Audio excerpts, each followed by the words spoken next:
Hello, hello, we are live. A little early. Lucy's hungry. And, but I'm so excited to make this dish that I figured I'd just go ahead and pop on here and hang out with y'all. So I hope you're having an awesome Wednesday. My day's been great. I can't complain. Val and I had a fun photo shoot today and had some really good client calls. And now this is the last work thing of the evening and I'm going to cook dinner and hang out with Mike. So I'm very excited. But for those of you who don't know me, I'm Kate Horning. I'm a chef and I'm a nutritionist and I'm the creator of A Healthy Passion, which is a meal planning software that I designed specifically for carb cycling so you guys can plug in your information and it tells you exactly what to eat to reach your goals. All the recipes in there are simple, family friendly, healthy, delicious, easy. So if you aren't using it, definitely go check it out. It's a game changer. Also, little announcement. So I do one-on-one. We have our Trim Bootcamp program, but then we also have something called Trim Elite. And that's our one-on-one program.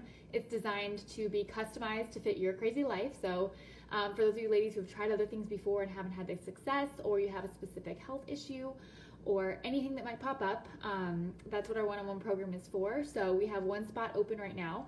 It's usually full. We have spots opening from time to time, but right now we have one available. So if you guys want more information, just comment below or shoot me a message. But we do custom nutrition, done for you meal plans, custom workouts, weekly calls to go through anything that might pop up. And essentially at the end of our time together, we've built out a game plan for your life.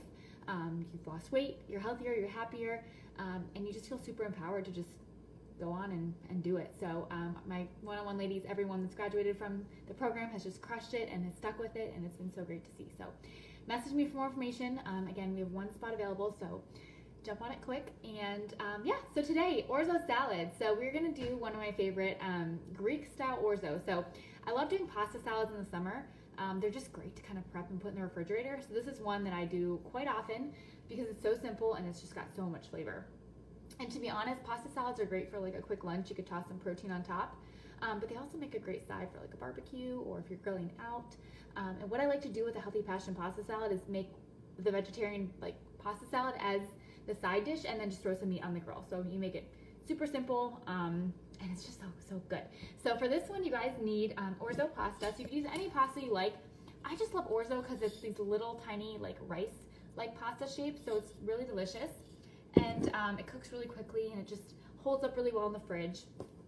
You also need some oregano. So I've got some oregano from my garden. A shallot, feta cheese, a cucumber, which I've already cut open. We had a photo shoot today and I used it as a prop. A little bell pepper, and some olives. So not a lot of ingredients, but all delicious ones. And then for the pantry items, we've got our Dijon mustard, which I didn't put on the list, but we're gonna use it. Red wine vinegar, olive oil, Celtic salt, and red pepper flakes. So first things first, we're gonna make our dressing for our pasta. So I've actually cooked the orzo already. I wanted to make sure it was ready to go. But I did put the lid on it and hopped on a phone call, so it steamed a little bit, so it's a little bit more cooked than I would like. Typically when you cook your pasta, you always want to look at the package directions and then cook it about a minute or two less, and that'll give you a nice al dente pasta. If you go too long, it can get kind of mushy. And, mine's not mushy because I did stop it at al dente, but I put the lid on while it was still kind of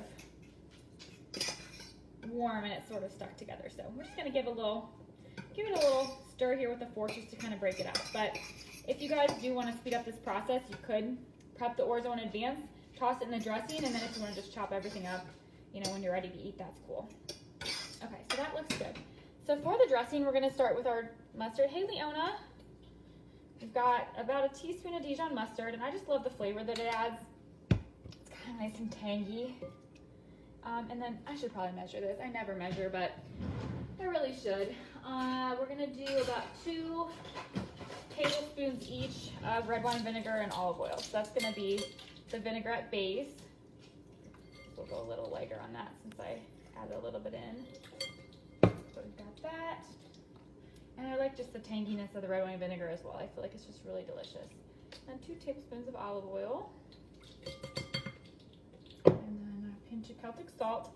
And one tip when you guys are, and a good generous pinch of red pepper flakes as usual, when you're cooking any pasta, you want to make sure you always season the pasta water. That's one thing I notice like a huge difference in taste-wise of your pasta is that it can be really bland and kind of boring if you don't season it up. So I always season my pasta water. So then I'm going to add my orzo in, and this should help it also break up a little bit. I've just got 6 ounces, so this makes 2 portions, so 6 ounces of our orzo pasta.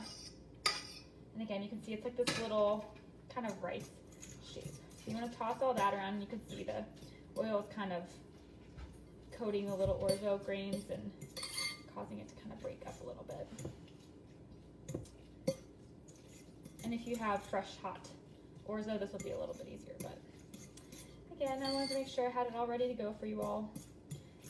Okay, and then from there, it's just gonna be chopping up ingredients. So I've got a little bit of oregano. This is about 0.25 ounces if you're buying the little packages in the store, so like the little tiny ones. We're gonna kind of finely chop that up, and that's just gonna give it nice, sort of Italian, Greek. To me, oregano's very Italian, very Greek, so it's gonna give it that kind of flavor. I also feel like oregano is kind of underutilized, and I grow up my garden, and to be honest, I feel like I don't use it enough, so whenever I can make it work into a dish, I love to do that.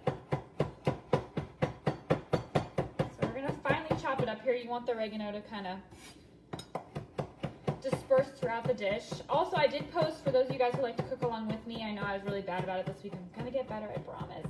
I posted the ingredients list if you want to cook with me tomorrow. We're making the air fryer popcorn chicken, so and I'll get better next week. Post ahead, because I know some of you guys like to actually cook live, like a little mini cooking class. Okay, oregano goes in. Then we've got our cucumber. This is just an English cucumber. I'm just going to cut it in half, and then in quarters, and then just kind of run my knife through it there. Just like that, little bite-sized pieces. Gosh. And I don't know about you all, but in the summertime, when it's hot, cucumber is one of my go-tos just because it is so hydrating, it's so cooling, so fresh. And I love salads like this because it has so many fresh veggies. I just enjoy raw veggies so much in the summer. And then we've got our bell pepper, same thing here, just kind of roughly chop it up. You want it to be small enough to where you can have a piece of cucumber, a piece of bell pepper. Like really make sure that you get a little bit of stuff in every bite. So that's gonna go in. And this is one of those salads that actually probably gets better the more, the longer it sits in the fridge. So prepping it up is always a good idea. And for when I do prep stuff on the weekends, especially for carb cycling, a lot of my things that I prep are regular macro dishes, so they're for like Wednesday. So I like to make sure it's things that hold up really well in the fridge. That way I have it ready to go on Wednesday when all the carbs come back into my life. Then we've got some shallot, and I'm gonna finely chop this just because I'm not a huge raw onion fan, so I like the shallot kind of running through the dish, but I don't like it to overpower. And to me, shallots are a little bit more mild. You see them in a lot of the Healthy Passion recipes, but they're a lot more mild than like a red onion, so I prefer them for raw preparations. So I just kind of ran my knife through it across, and then I'm gonna go the opposite direction. Same here. There we go. But I do like the bite that it adds. It's just, I feel like raw onion can add such a nice flavor to a dish, but it can also get out of control. So shallot really kind of solves that problem. And then we've got our Kalamata olives. So I'm going to use about a 1/4 cup here. And these are just nice and briny. They're buttery. They're salty. To me, it's not Greek food without Kalamata olives. And I like to buy them already pitted just because it's a little quicker to chop up, but you can buy them with the pits in. You can buy them already cut. I'm actually going to kind of roughly chop them here. Usually I'll have them, but we're going to get a little bit creative. Just kind of dice them up there, spread them around. Again, just so you get a little bit of olive in every bite. And then the last ingredient is our feta cheese. So what I like to do now is just give everything kind of a stir to combine it all, and then we'll add the cheese in last. What I don't like to do is to stir it too much once the cheese has been added, just because I find that it sort of breaks it up. And I like those big old chunks of feta cheese, so I prefer to kind of combine everything first. So you can see that oregano just is sort of coating everything, the salt,